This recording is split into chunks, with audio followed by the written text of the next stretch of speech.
What's up, y'all? It's your girl Sakina, and I'm back for another review. This is my review for the Real Housewives of Atlanta. This is season 13, episode 11, if I'm not mistaken. Yup, look at me, I got it right. So yes, it picks up where it left off last week. All the girls are gathered around the table outside to enjoy a crab boil, and they ask Portia to pray, but she is not in the mood to do so because of the news that Shabia had gave her, and I was about to say Timber, her and Tanya, about Bolo and their alleged threesome.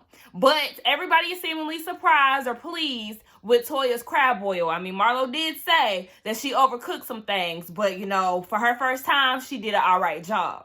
Now, Tanya, out of all people, wanted to bring up last night and telling Candy how she enjoyed herself. Cynthia chimes in and was like, yeah, I did have a good time. And I want to let y'all know that I had to go ahead and handle my business. Ding-a-ding-a-ding. Down there after watching the hot and steamy lesbian sessions that was going on last night. She even went as far as taking notes. I said, girl, not the notes, sis. And that's what Candy said too. But she said, look, you said she was going to teach me some things, so I had to take some notes, okay? She said she learned what a human bladder infection is. And everybody was looking like, what? Because I was thinking the same thing. But she was saying Bolo's peen, okay? That thing was real. Remember last week she did say she had to get some receipts. And she got just that. Now, Tanya said that she thinks that it's fake.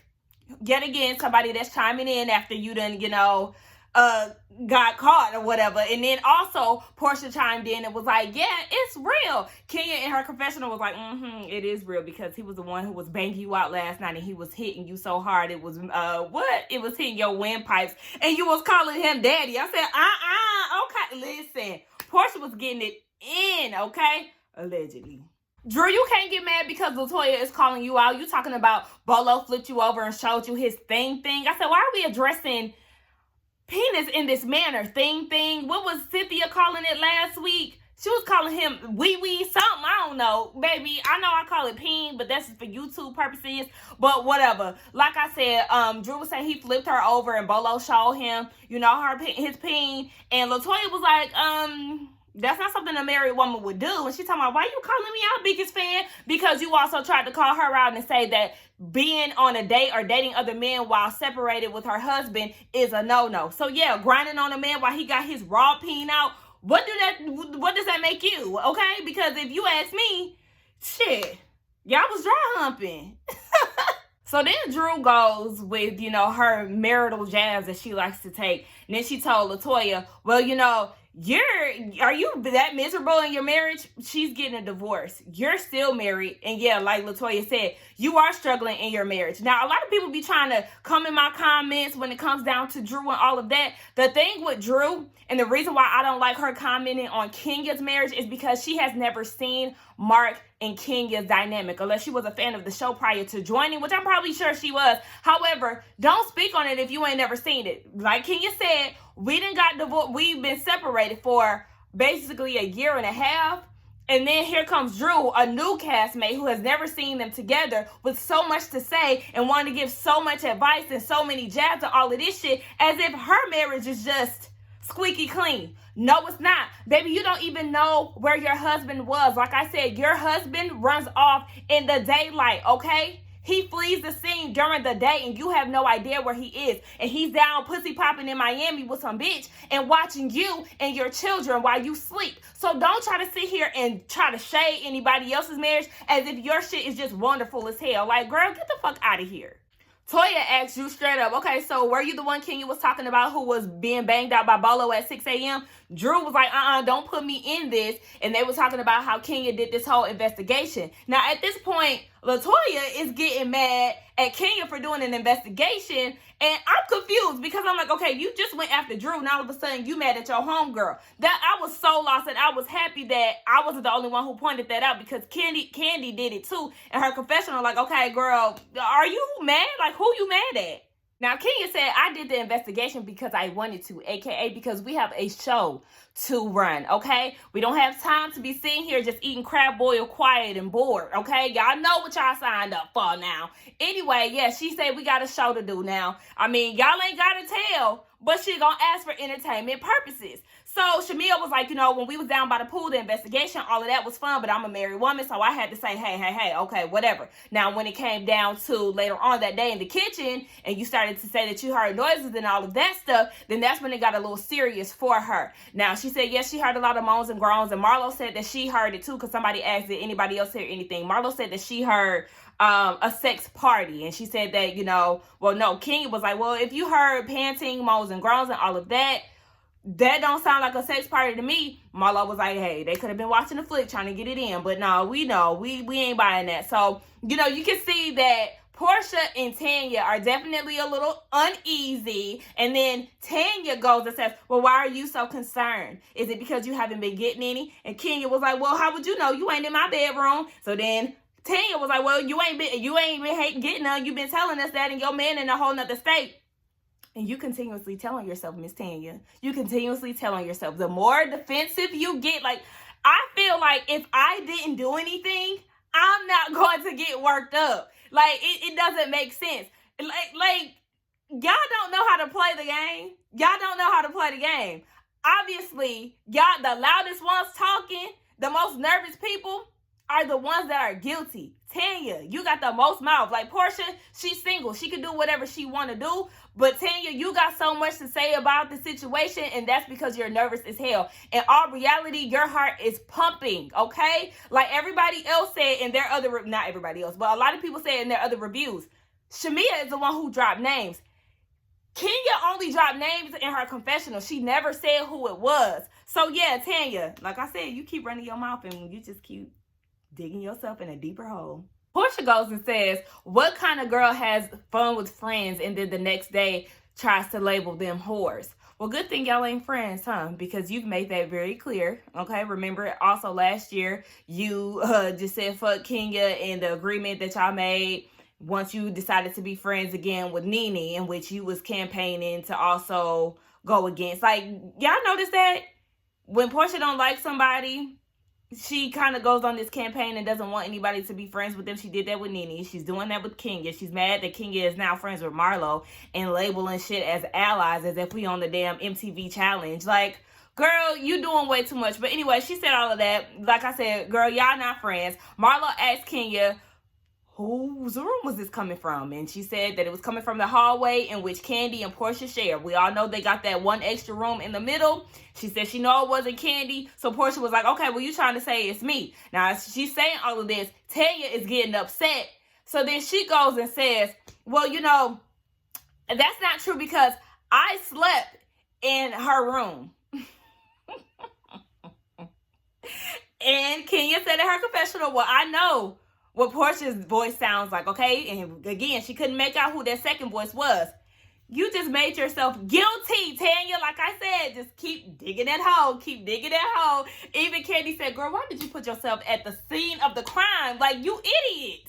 See how she even trying to handle Marlo? Marlo said if y'all had stripper fun and da-da-da, that's y'all business. Wow, that's how you want to handle that? She didn't say anything wrong. She just saying if you want to have fun, then that's your business. If you got down with Bolo, then that's your business. But she's so mad because Marlo and Kenya done made up. So then LaToya goes and asks Kenya, well, what's the, why is it wrong to moan and groan and all of that? And then Kenya was like, it's just wrong because we sharing the space and all of that. I mean, yeah, Kenya, you was reaching with that. It really don't matter. But then she brought Brooklyn into it and saying, because my daughter is here. And then Drew tried to take a dig talking about in her confessional, nobody was judging you. Well, no, actually she said this to Kenya, if I'm not mistaken. Like, nobody was judging you because you had your leg split. Let me tell you something, Drew. The difference between what you did and the difference between what Kenya did, Kenya was simply opening her legs up for her friend, okay? She was not doing that for no man. She was not letting him hit it from the back.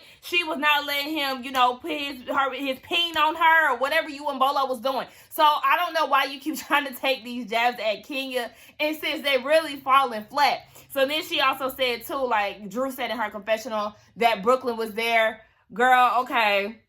Yeah, she was there, but she wasn't down in the mix. But then that is what Kenya said too. Like, my daughter is here and all of that. Now, Kenya, you can't expect people to, first of all, this dungeon thing was not planned, or it was planned, but everybody didn't know that it was going down until they actually got there. So you can't really say, you know, because my daughter was there, Brooklyn not supposed to stop no show. I'm sorry, but she not.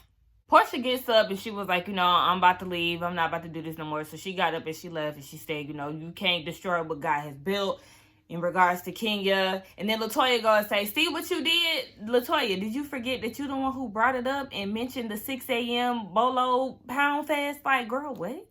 All right, Kenya, yeah, you was being a little judgy, girl. Now, not little, you was being judgy. And like Candy said, this was a no judgment zone, girl. So I'm gonna need you to cut all of this out. Now, it was cute last week, and it's for entertainment purposes. Of course, it's giving us something to talk about now. But yeah, just go ahead and let it go, sis. So we see that the girls are back home now, and Drew is welcomed into her new home, in which Ralph pretty much then took over, because she talked about her confessional, you know, they both purchased it together. I said, and you think you ain't even get to see the paperwork, so you don't know if this your house or not. But nonetheless, yes, Ralph is very much so taking over, okay? He talking about how he did this seamlessly with no help and yada, yada, yada. Let me do my process. Everything is mine. Everything is me. Everything is Ralph. So Drew is telling Ralph about what went down with the bachelorette party. She was like, yes, there was a stripper in attendance. And I did kind of back it up on him, made it clap. You know, he showed us what he was working with. And as she's saying all of this, he's looking like, like, you know, he's just locking it in, right? So he wanted to know more about what was going on. And he was feeling some type of way after a while. And she was like, wait, I don't know why you feeling some type of way about it, because I still don't know what you did in Tampa. And he was like, well, I didn't do anything. I didn't go anywhere. So she started asking him where you was at, what hotel you went to. I was at a hotel, yeah, but he couldn't tell you what hotel it was. And she said that initially she didn't think that he was with somebody, you know, as far as cheating. But it's a little unsettling the more they discuss this, and he's not able to give her exact details, because, you know, he was on the defense saying that your detail process is stupid. No, you just can't think on the spot. You was not prepared for this. So yeah, now you're upset because she is calling you out. Did y'all notice that Drew's ears, like her ear piercings are like so close? They're like right here. Like it's weird. They're like oddly placed on her ears. But that's besides the point. Yeah. Y'all already know Ralph is out there, okay? Like I said, he was down there in Tampa, which I still don't think that he was in Tampa, because that's the most random. I mean, there could be a girl that he met online or, you know, during business that resides in Tampa. But, you know, I like to say that he was in Miami getting his best life. But yeah, he felt some type of way about that. Now we see that Cynthia is telling Mike Hill about the situation, and she was like, yeah, you know, he whipped it out kind of like windshield, you know, one.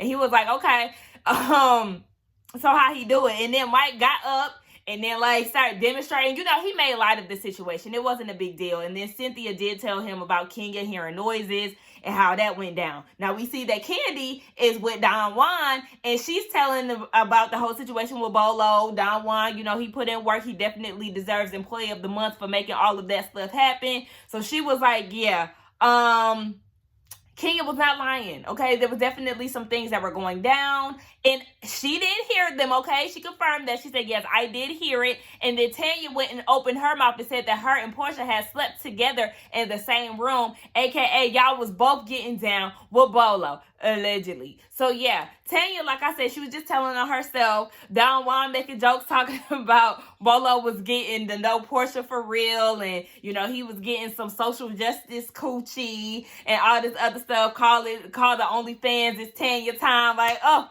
but see, y'all mad at Kenya, but y'all sitting here spilling the beans. Candy, you cannot get mad. It's one thing to talk about it. No, it's not. Because I was about to say, it's one thing to talk about it in the confessional, but you're still telling, because even then, I mean, she said she didn't want to admit it at the time, but you even still admitting it on camera, nonetheless, it's still, you ain't no better than Kenya. So I don't understand why you was getting so worked up. Now, Latoya shows up to Kenya's photo shoot. She looks good. She looks like she's doing her thing.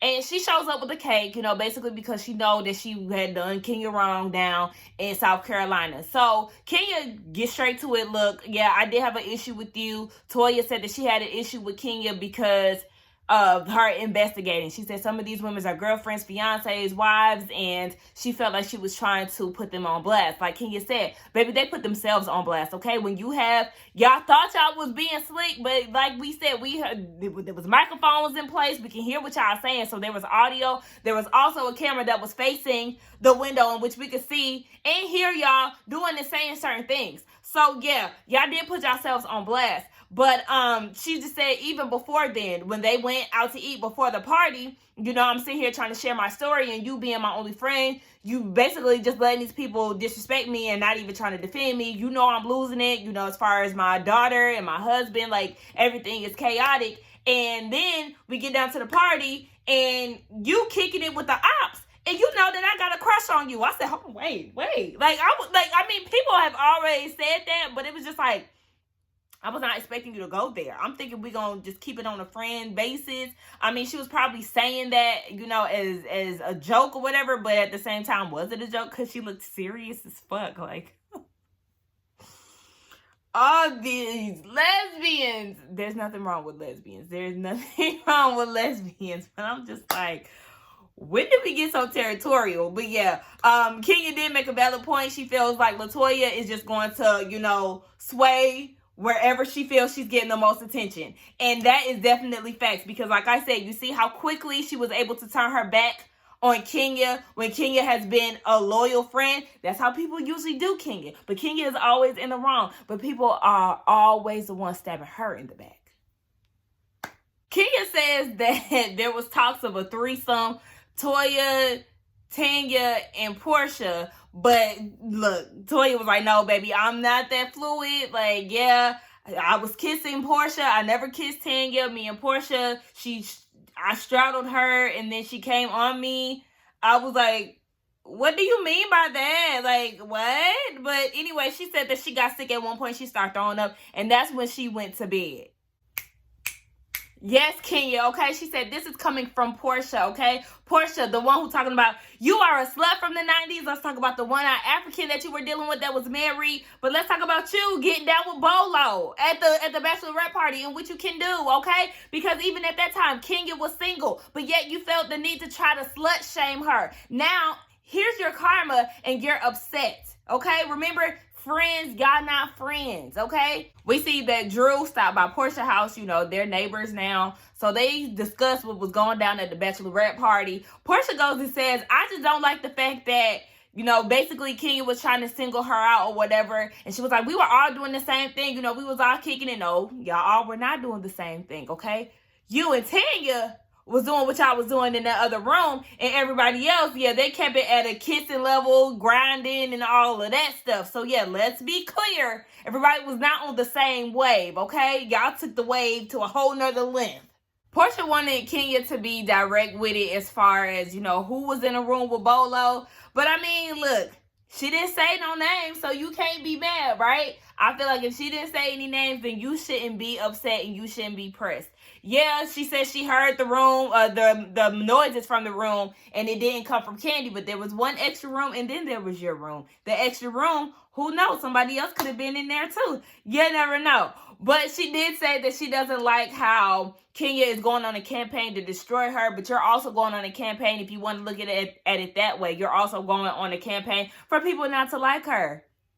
Portia said she's just going to continue to pay Kenya dust. And I mean, if y'all don't like each other, y'all might as well ignore each other. It is what it is. Because at the end of the day, Portia, you didn't do anything wrong. You are single, so you can do what the hell you want to do. The hot dog king, he going to do what he want to do too. So live your best life, sis. But the thing is, like, you can't get mad because you did dirt, or not dirt, but you know, you did something scandalous in front of your enemy. Like, you already know she's not going to let you get away with that. And you wouldn't let her get away with it either. She would have been, yet again, all kind of sluts from the 90s. Ralph calls, and then this leads to them talking about what's going on with Drew and Ralph. Drew said she really doesn't know if he was down in Tampa, you know, cheating or whatever the case. She said because beforehand he had never gave her a reason to believe that. But girl, everything else is giving you a reason to think that, because he can't give you a straight up answer. Anytime you get the stuttering and saying that my questions are stupid and all of that, those are telltale signs, honey. Those are telltale signs. Your husband is doing something sneaky behind your back. back, okay? And I mean, that's just that. As far as Portia, we gonna treat Portia and then it's the same way I treat Juan and Robin. We ain't gonna dive into that because it's the same old song. Kenya is down at her attorney's office, and she's telling him what's going on with Mark. She said that she didn't want him to be blindsided with the custody situation, so she sent him a text, hey, I'm going to send you some papers in regards to the custody settlement. Did you want them now or did you want me to send them later on today? His response was tomorrow. So then the producers asked in her confessional, why are you worried about the custody settlement instead of a divorce? And Kenya says she's worried about that because it's immediate. They haven't really talked about the status of their relationship and where they're going to go with that. Girl, we know what you need to do with that. I don't know why she keep questioning, why she want to keep stalling all of that, but just let it go. So then she's telling her attorney about the situation, and she said that next thing you know, he starts sending her love songs. It's a mind game, Kenya. It's literally a mind game. He's playing mind games with you because he knows that he can, and he knows that you want a family so bad, so he's going to do this mind fuckery because he knows that you're going to fall into it. Like, oh my gosh. The attorney even started laughing because he's in disbelief. Like, what kind of shit is this? I told y'all it was a mind game. So while he doing all of this, songs and all of this, talking about he want his family back and all this BS, he goes and files for divorce. She didn't even know until her attorney gave her the papers. See, that's the mind game. You sitting there crying, why couldn't he just express himself and just open up to me and da-da-da. And then next thing you know, behind your back, he's pulling stunts. He's an asshole. Like, I cannot stand Mark Daly. He's such a bitch. The nigga even had the nerve to ask for alimony. That's why I said, Kenya, take this man down with his broke ass, okay? Because, yeah, he's not even asking for custody for Brooklyn, but he wants her money. And her attorney is just as pissed off as Kenya and the rest of us, okay? He's doing all of this because he's upset that they tried to serve him. So, in retaliation, he wanted to file for divorce in New York. Kenya doesn't live there, so it has to be dismissed. He's a piece of work, like I said. Girl, I don't know what you seen in this man. He must have had super ass charm when you first met him. He is definitely a Jekyll and Mr. Hyde. Like, I don't understand. But go ahead, sis. That's your husband. Anyway, that was the end of the episode. Y'all let me know what y'all thought about it. I enjoyed it. It was pretty good to me. Let's get down in the comments and talk about it. Don't forget to like, comment, and subscribe to my channel. And I will see y'all in the next one. Bye.